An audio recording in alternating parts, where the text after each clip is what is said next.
O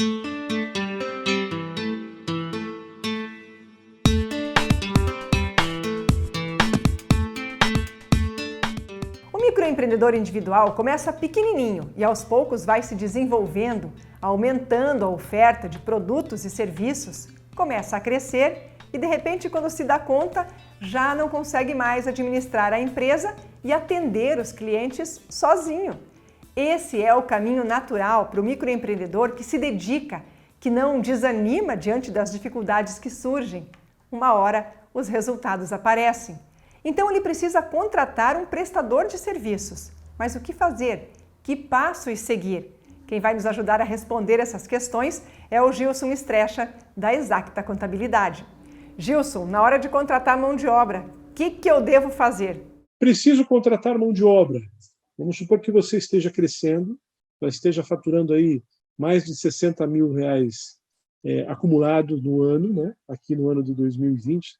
Se você acumulou até agora 60 mil reais, talvez já esteja na hora até de contratar alguém para te ajudar a administrar a tua empresa. Eu digo administrar, mas administrar os processos dela, né? Talvez atendimento, talvez entrega de mercadorias dos clientes e assim por diante.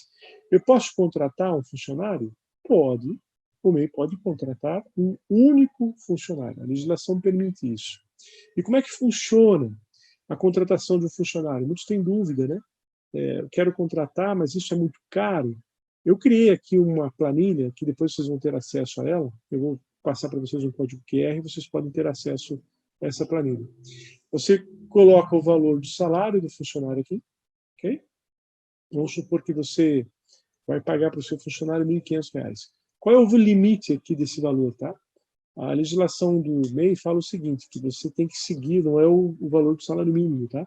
Você tem que usar o primeiro salário base da categoria a qual você se enquadra. Então, vamos pensar aí, se você tem um comércio, então você vai olhar lá no sindicato do comércio, qual é o sindicato dos empregados no comércio, qual é o piso mínimo. O piso mínimo do sindicato do comércio está hoje em torno de R$ 1.300 e poucos reais. Então você não pode pagar mais do que esse piso mínimo do sindicato do comércio, se você for um comércio. Se for um outro segmento, você tem que ver qual é o piso mínimo dessa categoria. Você vai colocar aqui o salário, você vai somar aqui, se você porventura der o vale-refeição, quanto você gasta de vale-refeição, quanto você gasta de vale-transporte com ele, se você arca com esse custo, e automaticamente aqui, a calculadora vai calcular tudo isso aqui para você, tá vendo? Você vai preencher somente esses 3 campos aqui. A calculadora vai calcular o 13º proporcional, porque se funcionário vai ter direito ao 13º, vai calcular as férias proporcional, vai calcular 1/3 sobre essas férias, vai calcular o imposto não, o fundo de garantia, né, do teu funcionário, o INSS patronal, vai calcular também aqui o INSS sobre o 13º e as férias, vai calcular aqui também o fundo de garantia sobre o 13º e as férias, vai dar o desconto que você faz jus aqui por estar dando vale transporte e vale refeição, é permitido você ter um desconto disso na folha de pagamento, e aqui você vai ter 2 valores, que é bem diferente do que você combinou lá com o seu funcionário de R$ 1.500. Por quê? Porque eu tenho que passar para você a seguinte situação. Mensalmente, esse funcionário vai te custar R$ 1.715, não R$ 1.500. Porque tem uma série de encargos aqui que eu tenho que contabilizar e fazer você pagar. E se eu quiser fazer uma provisão de férias, de 13º e até dos impostos na hora do desligamento desse funcionário, eu não vou considerar que eu tenho uma despesa mensal de 1.715, eu vou considerar que eu tenho uma despesa de 1.903. A diferença aqui, né, desse 1.715, que é quanto eu efetivamente vou gastar mensalmente, para esse 1.903, que dá pouco menos do que R$ 200 aí, você vai guardar na conta bancária da tua empresa, guardar lá como uma provisão, porque quando você for mandar embora esse funcionário, você vai ter o dinheiro para fazer a rescisão dele. Você vai guardar esse dinheiro lá, porque quando você fizer esse funcionário tirar férias, você vai ter o dinheiro para pagar as férias dele. Se você precisar dispensar ele, também vai ter lá o dinheiro reservado para a dispensa dele. Então, olha só que interessante, né? Você tem que se organizar também, né? Porque senão, no momento, se você simplesmente se organizar para pagar só os meus 1.500, por exemplo, na hora que for mandar embora, eu tenho uma despesa enorme e não tenho caixa. para fazer esse pagamento.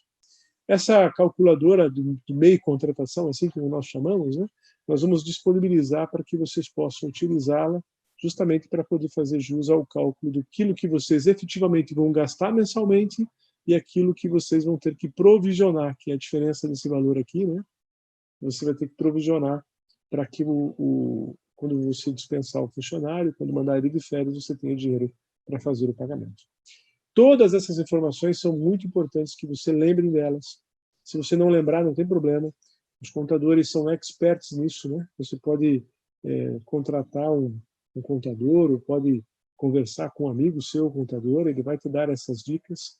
Mas é muito importante que você faça o seu dever de casa, que é você gerir o seu negócio de forma consciente como um empresário. Costumo dizer o seguinte, você deixa de ser uma eu-empresa, né? E passa a ser uma empresa, ok? Você precisa ter essa consciência. Você não é mais eu-presa, você é uma empresa quando você tem um MEI. E você tem algumas formalidades que precisam ser seguidas. Uma delas é o relatório mensal para você saber o momento exato que você deixa de ser MEI.